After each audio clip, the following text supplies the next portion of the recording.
E aí, turma, tudo bom? Hoje eu vou falar de um dos caras mais fantásticos que existe dentro da área da ilustração, que é o Maurício de Souza. Eu fiz um resumo visual do livro Crie de Manhã, Administre à Tarde. E conta um pouquinho da história desse cara. E aproveitando que tem o filme dele agora no cinema, vou contextualizar um pouquinho do que eu aprendi no livro, que eu acho sensacional. Um dos melhores livros para quem faz design, para quem gosta de ilustração. É leitura obrigatória. Então, vamos pro resumo. Para quem não me conhece, eu me chamo Stefan von der Heide e eu faço resumos visuais de assuntos como desenho, criatividade, inovação, negócios e rotina de estudos. Esse livro fala sobre o Maurício de Souza, o criador da Mônica, e foi escrito, na verdade, Renata Sturm e Gitter Fagion. Esses dois, eles são jornalistas e no livro eles fazem uma entrevista com o Maurício de Souza. E essa entrevista resultou no livro. O motivo do livro se chamar Crie de Manhã, Administre à Tarde foi porque o Maurício de Souza, quando começou a desenhar, o pai dele falou para ele: tu pode até querer desenhar, mas tu vai ter que trabalhar de tarde. Então tu pode fazer tuas criações na parte da manhã, mas de tarde tu vai ter que trabalhar com algo sério. Isso acontece bastante, pelo medo das pessoas de não ganhar dinheiro com ilustração, com design, com arte. E o pai do Maurício de Souza, ele tinha esse medo também porque ele gostava de desenhar, mas não deu dinheiro, aquilo que ele fazia. Ele fazia mais por hobby. Então ele achava que não dava dinheiro e ficou com medo que o filho dele fosse pro mesmo caminho, se decepcionasse dentro da área de ilustração. Por isso ele reforçou bastante que,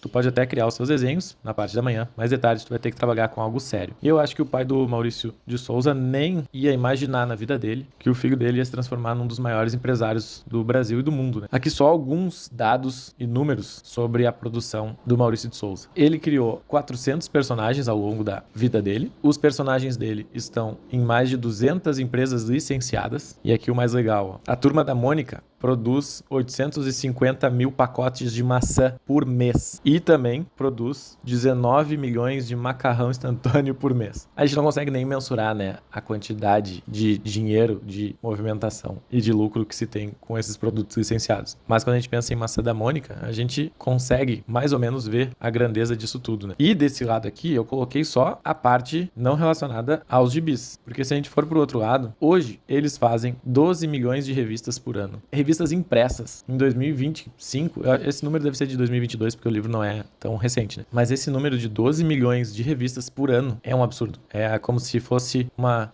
Veja, isto é, o Caras da década de 90, onde se produzia muito revista impressa. Mas ele ainda hoje, em 2025, produz muitos gibis impressos. E ele tem também 2,5 milhões de livros impressos por ano. Então isso aqui é de dar inveja a qualquer editora, qualquer gráfica que produza essa quantidade absurda de gibis, de livros, de material impresso. Mas como é que ele chegou nesse sucesso todo? Se lá no início, o pai dele tinha medo de não dar dinheiro. E como é que ele fez tanto dinheiro? Como é que ele fez tanto sucesso? Bom, eu dividi então aqui falando sobre o início. Maurício começou sua carreira como repórter policial e desenhista no jornal Folha da Manhã. Era um jornal bem importante na época, com uma circulação nacional. E o seu primeiro personagem foi o cãozinho Bidu, que apareceu nas tiras do jornal em 1959. Aqui eu gosto de ver já o diferencial do Maurício de Souza, porque mesmo ele não tendo tanta habilidade de desenho, ele percebeu que, eu quero estar perto de gráfica, eu quero estar perto de produção gráfica para poder fazer os meus desenhos, para fazer minha arte, mas mesmo não conseguindo uma vaga de ilustrador, eu pelo menos tenho uma vaga de repórter e eu vou estar próximo, vou conseguir ir subindo os degraus, até eu chegar no nível que eu quero chegar. Mas o que eu acho mais surpreendente é que ele entendia muito bem o momento que ele estava e o contexto daquele momento. Então, só para explicar para vocês como é que funcionava na época, os jornais, as revistas, elas eram produzidas com produção gráfica em grande escala, ou flexografia ou rotogravura, que são produções que geram uma matriz e essa matriz vai reproduzindo várias vezes e muito rápido o mesmo material. E em flexografia, a gente chama isso de clichês. Essa borracha, que é a matriz da flexografia, ela pode ser impressa várias vezes. E o que ele fez foi pegar a tirinha dele que estava em flexografia, que estava nos clichês, ele pegava a matriz e levava em outras gráficas, em diversas gráficas de São Paulo, e não cobrava nada por isso. Ele só dava a divulgação do trabalho dele. Então, além de passar lá na Folha de São Paulo, na Folha da Manhã, ele também conseguia fazer com que as tirinhas dele circulassem em outros, como folhetos de propaganda ou de panfletos evangélicos, ou qualquer pessoa que fosse produzir material gráfico e não tivesse nenhum conteúdo, ele dava o clichê e ia levando de porta em porta, em gráfica, o clichê dele com o material para poder ser impresso. Isso fez com que as pessoas conhecessem conhecessem cada vez mais as tirinhas do Maurício de Souza. Mas a Mônica foi surgir, daí na verdade, quando a filha dele, a Mônica, nasceu e ele criou essa personagem aqui. E foi no momento onde, lá na Folha da Manhã, eles queriam trazer algo mais infantil, uma categoria mais de folhinha da manhã. E a Mônica se encaixou muito bem. Tanto no momento que, né,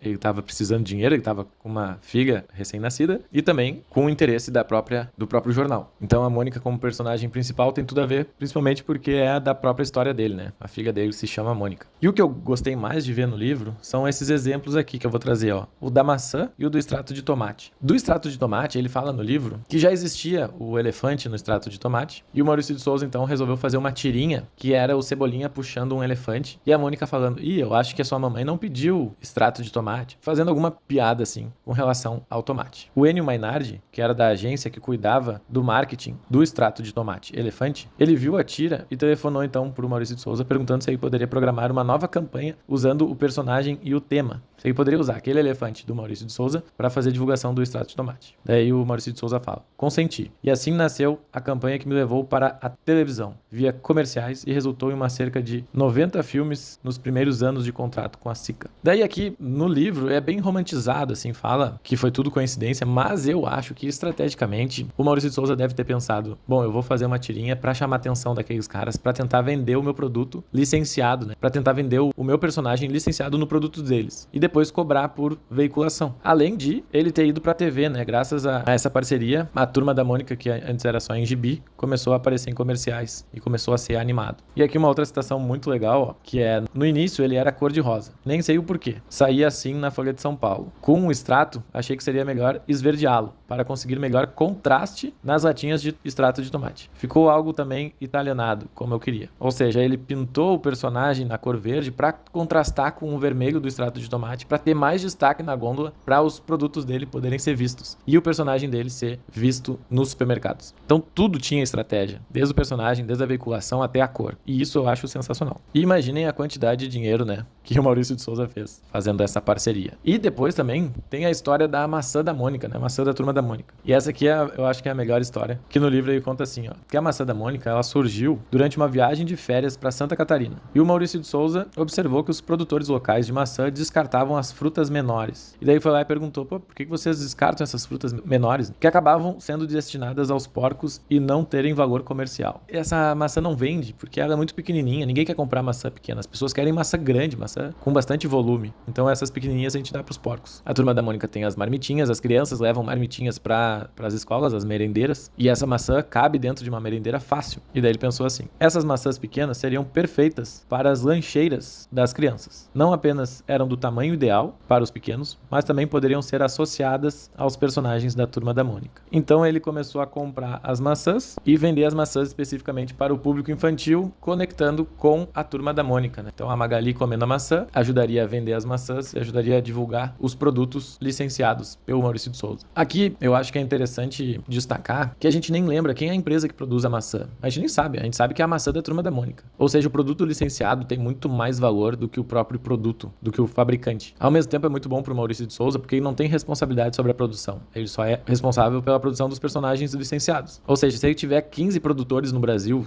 30 produtores de maçã no Brasil, a maçã que é vendida no Acre, ela vai ser vendida como maçã da Turma da Mônica. E a maçã que é vendida no Rio Grande do Sul também vai ser a maçã da Turma da Mônica. Mas na verdade são maçãs totalmente diferentes, só que envelopadas com a mesma embalagem. E isso ajuda bastante bem na produção. Por isso que maçã da Mônica tem no Brasil inteiro e virou uma febre, né? Quando surgiu na década de 90, 2000, todo mundo sabe o que é a maçã da Mônica. E ele fez isso para diversos produtos aí, né? Macarrão instantâneo da Mônica, parque de diversões da Mônica. Se a gente for ver tudo que tem de Mônica no Brasil é um absurdo. Imagina quanto que ele ganha só com o parque de diversões da Mônica em Gramado, né? A entrada é R$200 e cada brinquedo dentro é 120.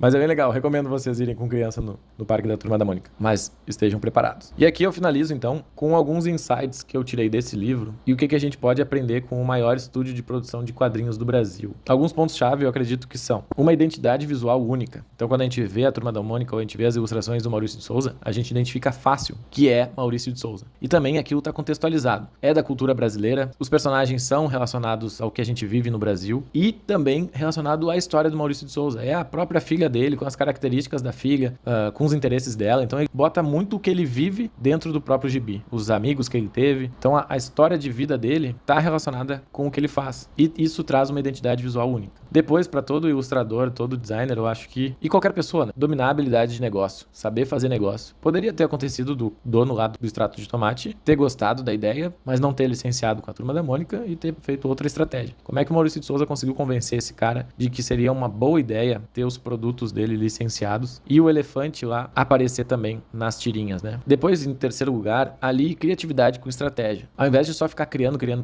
tentar pensar qual que vai ser a utilidade dessa ilustração, qual que vai ser a aplicabilidade disso em algum contexto e como que eu vou ganhar dinheiro com essa ilustração. E o quarto item aqui, mais importante, é observe oportunidades onde os outros não veem. Então tem muita coisa que dá para fazer, principalmente na área de ilustração, de design, que é uma área não tão constituída, não tão formalizada. Então dá para fazer muita coisa. E entender o seu contexto, né? Lá na época que ele começou, a produção gráfica era a coisa mais importante que se tinha, né? As revistas vendiam muito e o material impresso era de bastante destaque. Hoje já não é mais tanto, né? Hoje o digital é muito mais importante. As mídias são muito mais diversificadas e fragmentadas. Então entender o que acontece no momento que a gente está vivendo é super importante. Então observar essas oportunidades onde os outros não veem é um fator fundamental de criatividade e de administração. Beleza, turma? Espero que vocês tenham gostado desse resumo. Assistam o filme do Maurício de Souza, leiam os livros, leiam a biografia e principalmente leiam esse livro que é mais para negócios, né? Crie de manhã, administre à tarde. E se vocês quiserem esse resumo, deixem nos comentários um eu quero, que daí eu mando para vocês esse resumo em PDF, em alta resolução, para vocês usarem no dia a dia e também se quiserem imprimir para vocês. Certo, turma? Nos vemos na próxima semana, sempre às quintas-feiras, às 12h12, aqui e em qualquer lugar. Um abraço. Tchau, até a próxima.